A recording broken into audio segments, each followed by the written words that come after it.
Assalamualaikum warahmatullahi wabarakatuh. Perkenalkan semuanya, nama saya Alia Tamara dari Prodi Ilmu Komunikasi semester 1 Institut Bisnis Muhammadiyah Bekasi.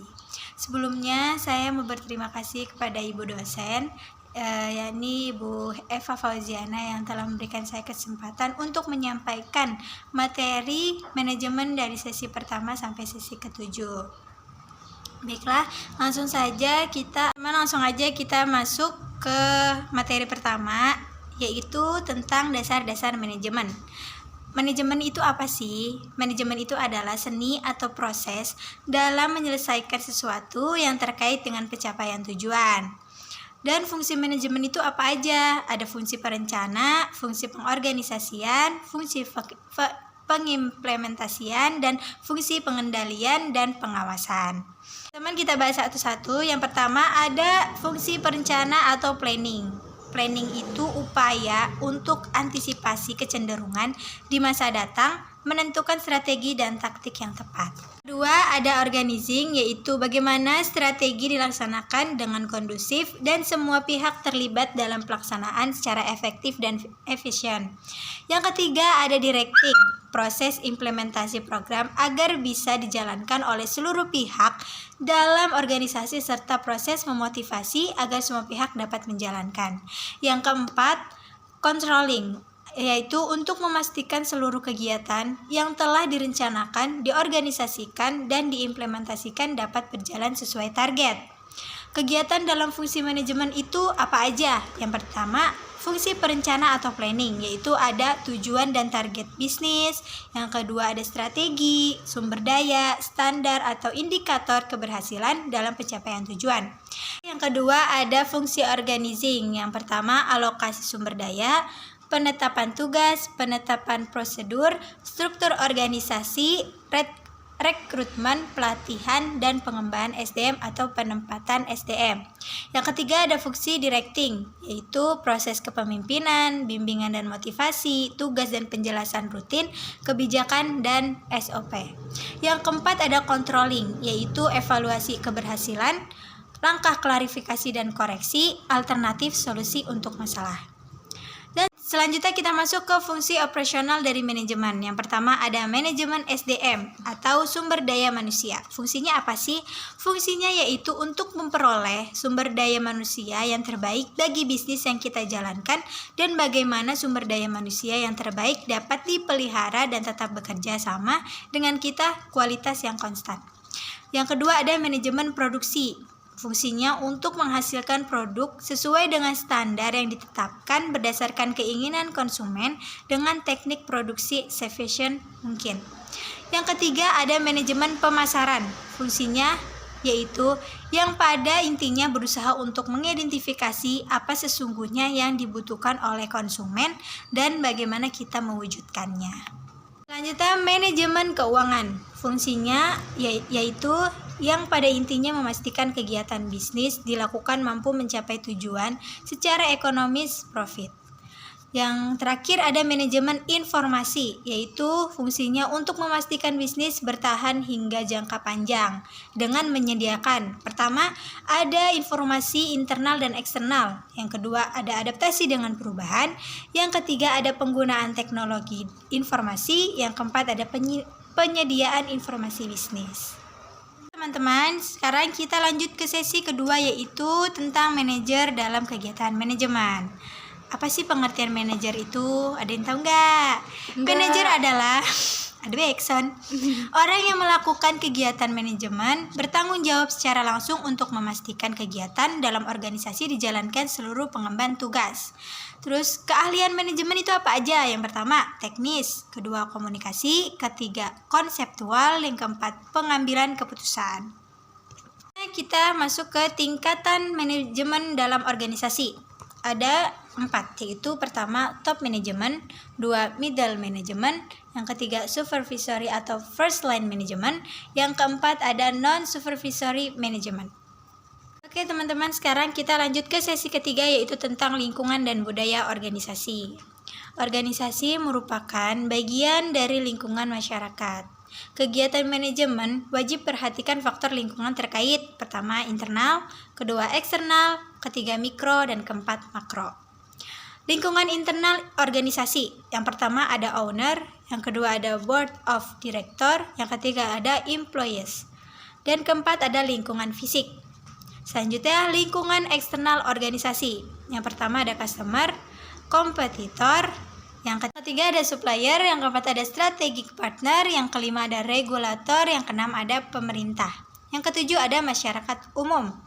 Mari kita masuk ke berbagai bentuk kegiatan bisnis internasional. Yang pertama ada ekspor, impor, lisensi, partner strategis, dan yang keempat ada investasi langsung. Selanjutnya kita masuk ke faktor-faktor terkait bisnis internasional. Yang pertama ada kontrol dalam perdagangan internasional, yang kedua ada komunitas ekonomi internasional, yang ketiga ada perbudayaan budaya antar negara.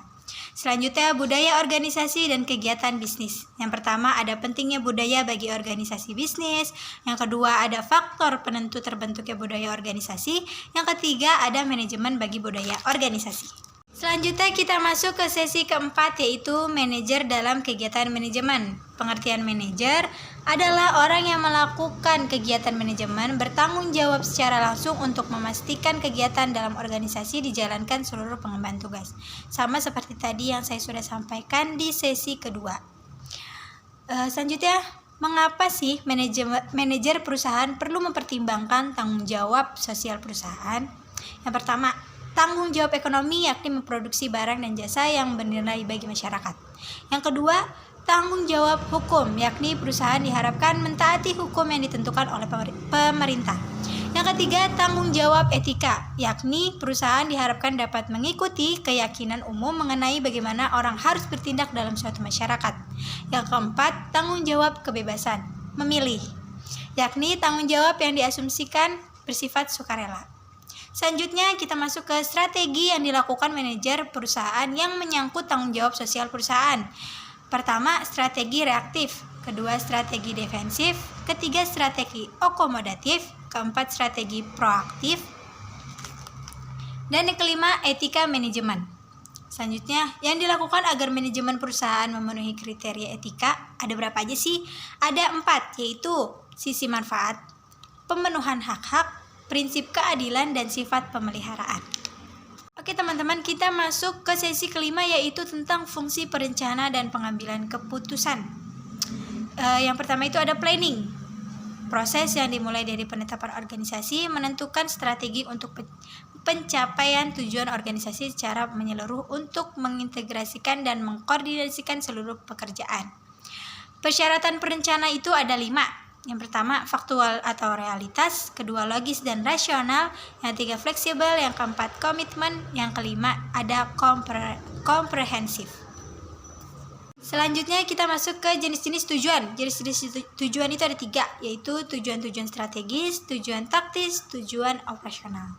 Dan beberapa jenis rencana ada 3, rencana strategis jangka panjang, rencana strategis jangka menengah, dan rencana operasional.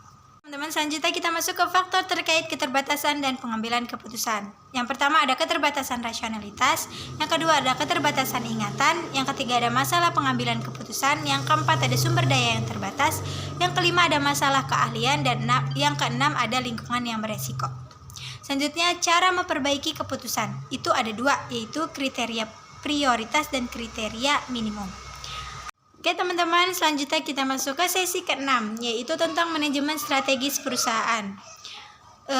Strategi itu apa sih? Pengertian strategi adalah rencana komprehensif untuk mencapai tujuan organisasi. Strategi dimaksud untuk mempertahankan keberlangsungan organisasi dibanding para pesaingnya. Komponen strategi itu ada 3. Yang pertama, kompetensi yang berbeda, ruang lingkup, yang ketiga ada distribusi sumber daya. Jenis strategi ada 3, corporate level, business level strategi, dan fungsional level strategi. Kebelit-belibet ngomongnya. Selanjutnya ada proses manajemen strategis, itu ada 4. Yang pertama, penentuan tujuan, penyusunan strategi, administrasi, dan pengendalian strategi. Oke teman-teman, kita masuk ke sesi yang terakhir, yaitu sesi ke-7, membahas tentang desain dan struktur organisasi. Konsep dasar pengorganisasian. Manajer mengalokasikan, mengalokasikan keseluruhan sumber daya organisasi sesuai dengan rencana yang telah dibuat berdasarkan suatu kerangka kerja organisasi tertentu. Ada 4 pilar pengorganisasian. Yang pertama, pembagian kerja. Yang kedua, pengelompokan pekerjaan. Yang ketiga, penentuan relasi antar bagian dalam organisasi. Yang keempat, ada penentuan mekanisme antar bagian.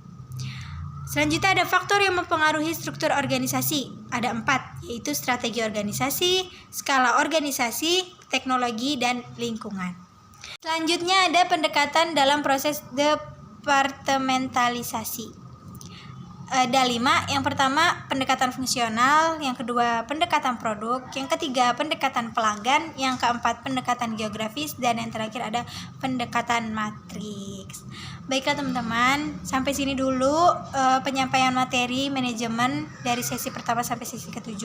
Mohon maaf apabila ada kesalahan kata atau tutur kata saya yang kurang jelas, karena ya saya masih tahap belajar, masih perlu dibimbing ya. Sekian dari saya. Assalamualaikum warahmatullahi wabarakatuh. Dadah.